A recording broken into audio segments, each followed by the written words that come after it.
Every year, more than 1 million people die because of animals, but not the ones you're thinking of. Not sharks, not lions, not crocodiles. The deadliest creature on this list is something most people walk past every single day without ever realizing the danger. Nature has built predators faster than human reflexes. Venom strong enough to stop a heartbeat in under 60 seconds, and killers so small you can't even see them coming. Some of these animals look completely harmless. Some of them are even beautiful, but every single one on this list has ended human lives. These are the 10 most dangerous animals humans should never encounter. Stay until number 1, because that answer will genuinely shock you. And once you know it, you'll never look at the world the same way again. Number 10, the Komodo dragon. Most people assume the world's most dangerous reptiles live in the ocean. They're wrong. The Komodo dragon is the largest lizard on Earth. Native to just a few small Indonesian islands, this giant reptile can grow over 10 feet long and weigh more than 150 pounds. At first glance, it may look slow, almost lazy, like it couldn't possibly be a threat. That's exactly what it wants you to think. Komodo dragons are ambush predators. They wait silently along animal trails, perfectly still, perfectly camouflaged, sometimes for hours. When prey walks by, the dragon explodes forward. Powerful jaws, razor-sharp teeth, zero warning.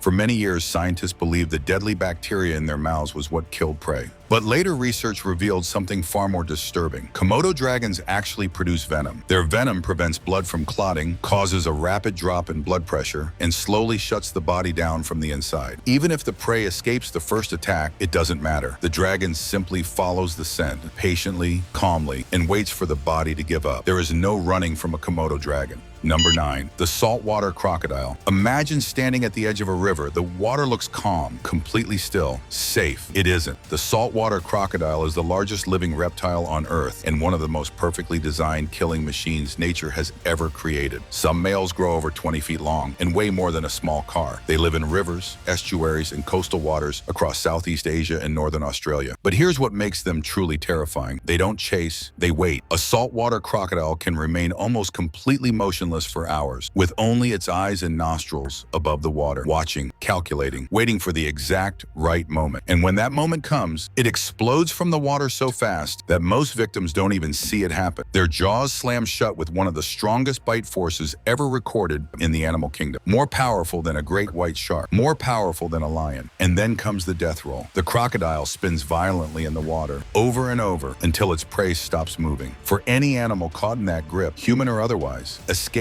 is not just difficult, it is nearly impossible. The saltwater crocodile doesn't just hunt, it executes. Number 8, the cone snail. Picture this. You're walking along a beautiful tropical beach. The water is clear, the sand is warm, and you spot something on the ocean floor. A shell, small, perfectly shaped, almost artistic. You reach down to pick it up. That could be the last decision you ever make. The cone snail is one of the most deceptive killers in the entire ocean. It doesn't look like a predator, it doesn't move like one, but it hunts with a level of precision that most animals can't match. Hidden inside that beautiful shell is a tiny harpoon-like tooth, loaded with venom, ready to fire in any direction, including toward your fingers. The venom doesn't just sting, it contains a complex cocktail of toxins specifically designed to shut down the nervous system almost instantly. At first, you may feel only a small sting, so small you might ignore it. That's the danger. Within minutes, numbness begins to spread, then muscle paralysis, then breathing becomes difficult. And here's the most frightening part. There is currently no anti-venom for cone snail venom, which means if a cone snail injects enough venom, doctors can only try to keep you alive and hope your body survives. Marine experts have one simple rule about cone snail. If you don't know what shell you are picking up, don't pick it up, because in the ocean, the most beautiful things are sometimes the most deadly. Number 7, the blue-ringed octopus. Most dangerous animals give you a warning, a growl, a hiss, a charge. This one gives you something different. It gives you beauty. The blue-ringed octopus is barely the size of a golf ball, small enough to sit in the palm of your hand. And when threatened, electric blue rings begin to glow across its body, pulsing, hypnotic, almost magical. But those rings are not decorations, they are a countdown. This tiny creature carries one of the most powerful neurotoxins on the planet, called tetrodotoxin, the same toxin found in some of the deadliest animals in the world. And here is what makes it truly horrifying. There is no anti-venom. A single bite delivers enough toxin to begin shutting down the human nervous system within minutes. But here's the part that keeps keeps scientists up at night. You might not even feel the bite. The venom works silently. First, your muscles stop responding. Then breathing becomes difficult. And then you lose the ability to move entirely. But you remain fully conscious, aware of everything happening, unable to do anything about it. The only chance of survival is immediate artificial respiration, keeping the victim breathing manually until the toxin slowly wears off. And where does this creature hide? Not in deep ocean, not in remote waters, in tide pools, in shallow coral reefs, in the same waters where families swim on vacation. The blue-ringed octopus doesn't hunt humans, it simply exists. And that is what makes it so dangerous. And if you're enjoying this countdown, make sure to subscribe to 𝙃𝙈'𝙎𝙯𝙧🖼. Number 6, the Cape buffalo. In Africa, experienced hunters have a name for the Cape buffalo. They call it the Black Death. At first glance, it looks like nothing more than a large cow, grazing calmly, moving slowly, completely unbothered. But that calm is an illusion. The Cape buffalo is one of the most unpredictable and vengeful animals on the entire African continent. These massive herbivores weigh over 1,500 pounds, built like a wall of muscle, with curved horns that form a natural shield across the front of their skull. And unlike lions or leopards, the Cape buffalo doesn't hunt for food. It attacks for something far more dangerous: revenge. Cape buffalo have been documented returning to attack hunters, sometimes hours after being wounded, circling back, waiting, hunting the hunter. When a Cape buffalo charges, it does so at nearly 35 miles per hour. That's faster than most humans can even process what's happening. African safari guides rank the Cape buffalo among the most dangerous animals to encounter in the wild. Not because it's always aggressive, but because when it decides to attack, there is almost nothing you can do. No tree is close enough. No vehicle is fast enough. No warning is loud enough. The Cape buffalo doesn't just charge. It commits, fully, completely, until the threat is gone. And here's something that will stay with you. The Cape buffalo has no natural predators as an adult, which means it has spent its entire life fearing nothing. Drop a comment below. Did you know the Cape buffalo was this dangerous? Because most people never see this one coming. Number 5, the box jellyfish. Some creatures look exactly as dangerous as they are: sharks, crocodiles, Komodo dragons. And then there's this, a nearly invisible, completely silent, floating nightmare. The box jellyfish looks like nothing more than a delicate bubble drifting through the water, transparent, weightless, almost beautiful. But its tentacles can stretch up to 10 feet long, and every single inch of those tentacles is covered in thousands of microscopic stinging cells, each one loaded, each one waiting. The moment those tentacles make contact with human skin, the venom doesn't attack one system, it attacks 3 simultaneously: the heart, the skin, the nervous system, all at once. Survivors describe the pain as unlike anything they have ever felt: immediate, overwhelming, impossible to escape. Some victims go into cardiac arrest within minutes, not hours, minutes. And here is the detail that makes this truly terrifying. You cannot see them coming. Box jellyfish are nearly invisible in the water. No shadow, no movement you can track, no warning before contact. One moment the water's empty, the next it isn't. They are most commonly found in the warm coastal waters of the Pacific and Indian Oceans, in the same beaches, the same resorts, the same waters where millions of tourists swim every single year. Some regions now recommend full-body protective suits during jellyfish season because against the box jellyfish, avoiding contact is the only protection that exists. There is no fighting back. There is no escape once contact is made. There is only hope that you weren't touched long enough.